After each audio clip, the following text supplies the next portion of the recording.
Que nous dit le judaïsme au sujet du don d'organes? Comment concilier le don de la vie avec les atteintes portées au corps du défunt? Pour en parler, nous recevons aujourd'hui le grand rabbin Alain Goldman.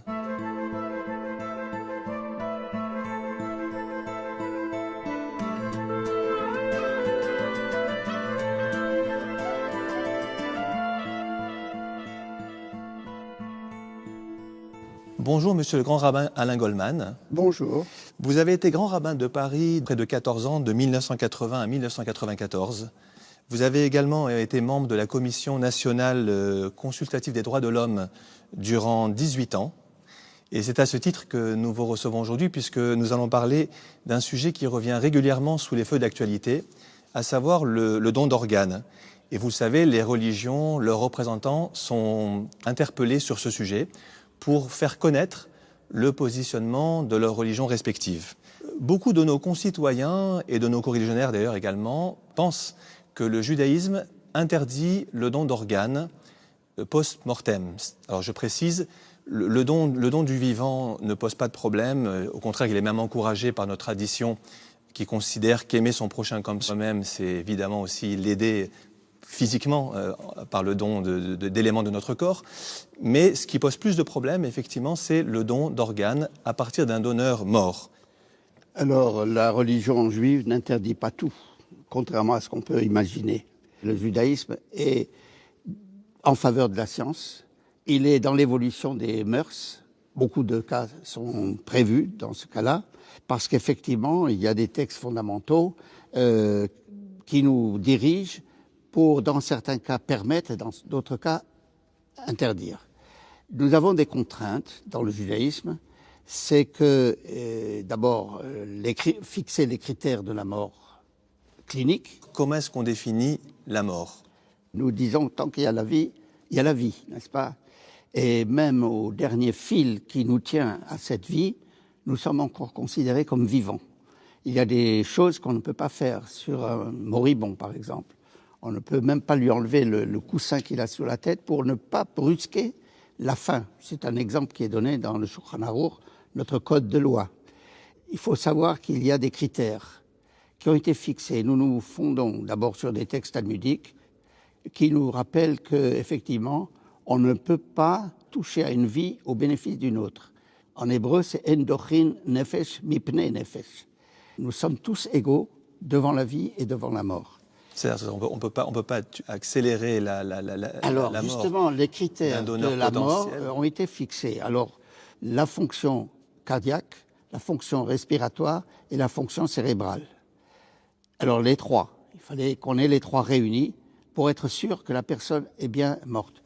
On peut s'étonner parfois qu'en Israël et même autrefois en France, on enterrait très rapidement, parfois dans la même journée. Était-on sûr que la personne soit réellement morte? Et on a vu des cas où quelqu'un a eu un profond évanouissement, un coma, puis il s'est réveillé. Puis après, il a continué de vivre des mois et des années. L'apparition de la respiration artificielle, elle a séparé l'arrêt cardiaque et la mort cérébrale. Parce qu'avant ce progrès médical, les deux événements étaient concomitants.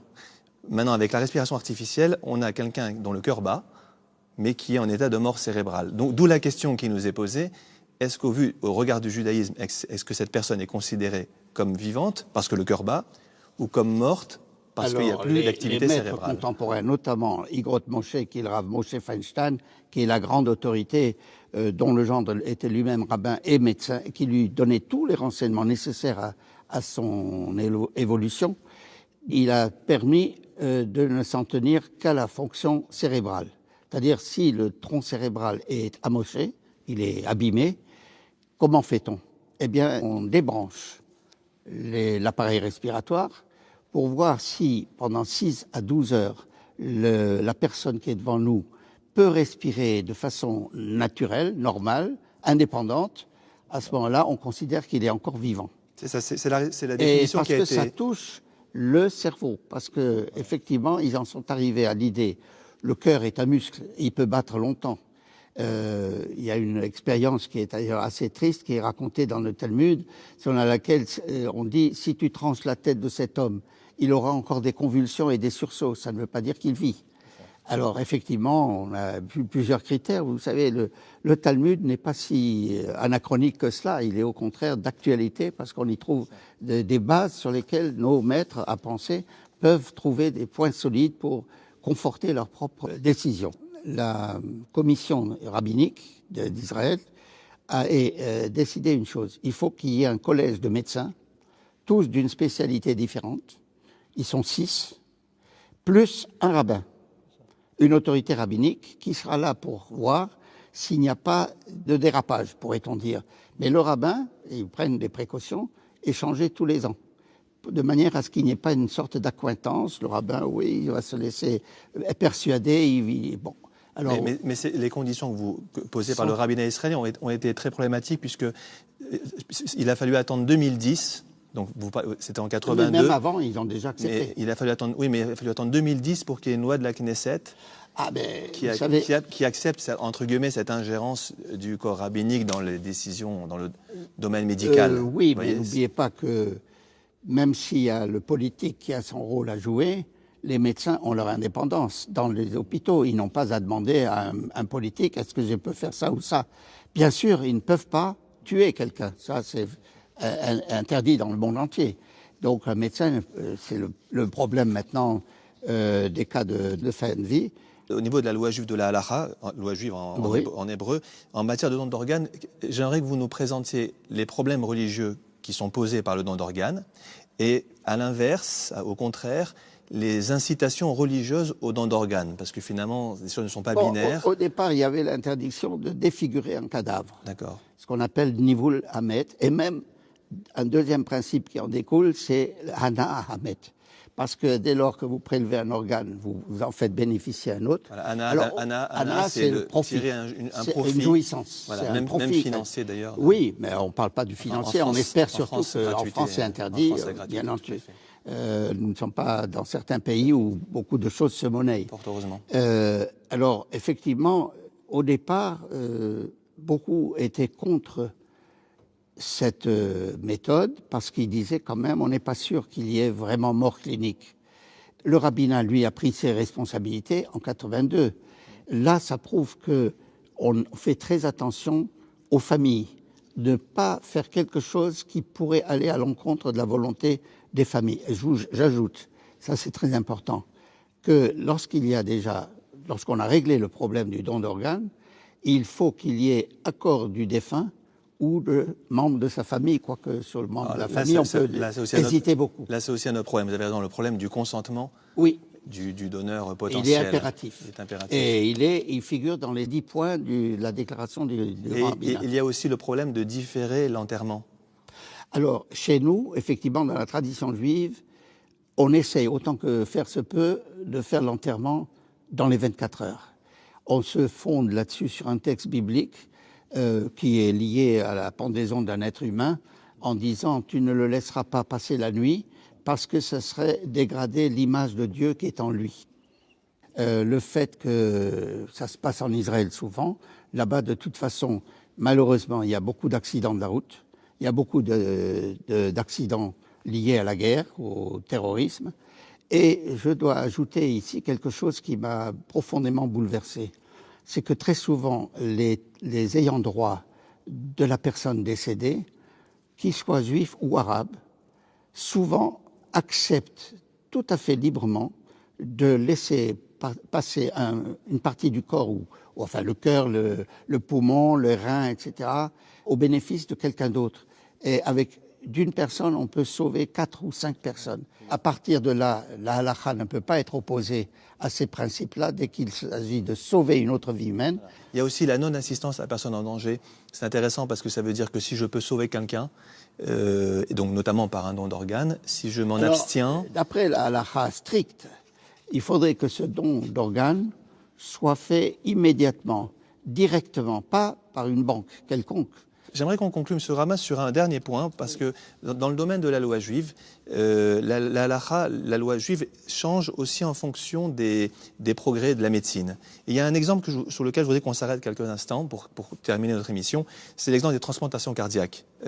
Pendant très longtemps, il y avait une opposition quasi unanime de nos décisionnaires qui considérait en fait que donner le cœur, c'était à la fois tuer le donneur Oui. et le receveur, oui. parce que d'ailleurs ça ne fonctionnait pas vraiment. Oui. Et puis ensuite, il y a eu un accord entre le grand rabbinat Israël et l'hôpital Hadassah de Jérusalem, avec un aval prudent concernant ce type de transplantation.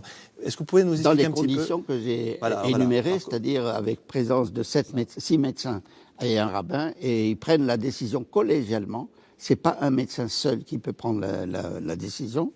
Alors effectivement, à ce moment-là, une fois que ce collège s'est prononcé sur un cas bien précis, ils ont assisté à la mort, ils ont fait les examens, notamment au niveau du tronc cérébral, quand on a vérifié qu'au bout de 6 heures ou 12 heures, il ne respirait plus de façon naturelle, et par conséquent, il ne devait pas être branché, bien entendu, sinon c'est artificiel.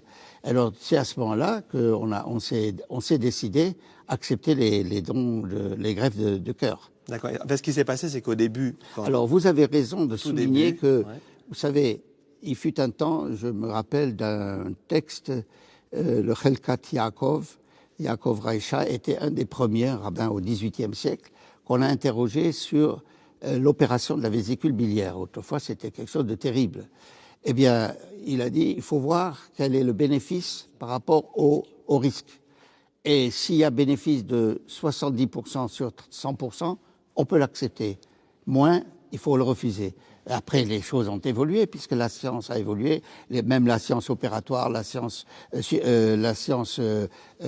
d'hématolyse, et tout ça, ça a fortement contribué. Vous savez, moi je dis tous les jours, je l'ai dit même à un de mes amis qui est un spécialiste en imagerie, et il m'a montré des photos du cerveau. Ça se passait à l'hôpital Sainte-Anne. C'était un de mes amis, et je dis, vous savez, quand je regarde ça, je pense que Dieu existe. Il me dit, pourquoi vous me dites ça? Lui, il est croyant aussi. Parce que regardez tous ces vaisseaux qui se relient aux neurones, etc. Mais c'est merveilleux, cette machinerie qui existe en nous.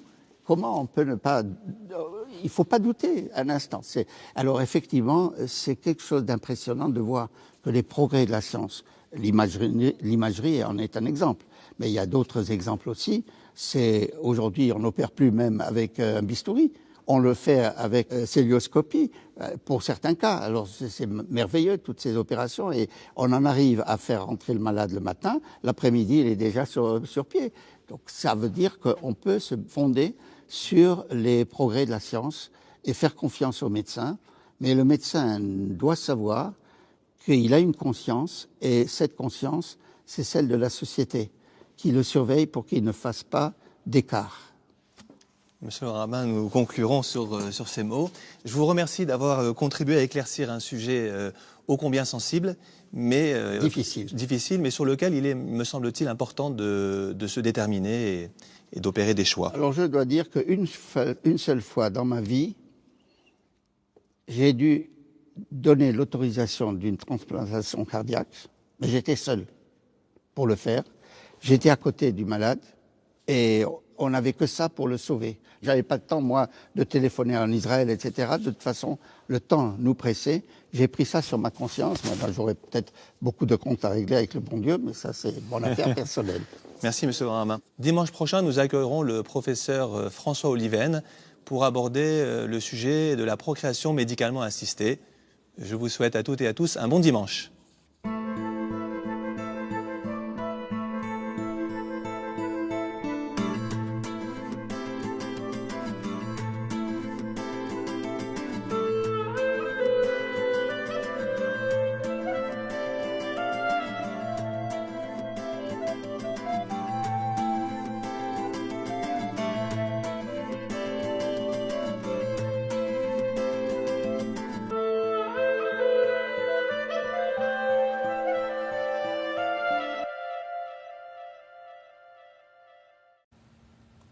Ce matin, l'émission orthodoxe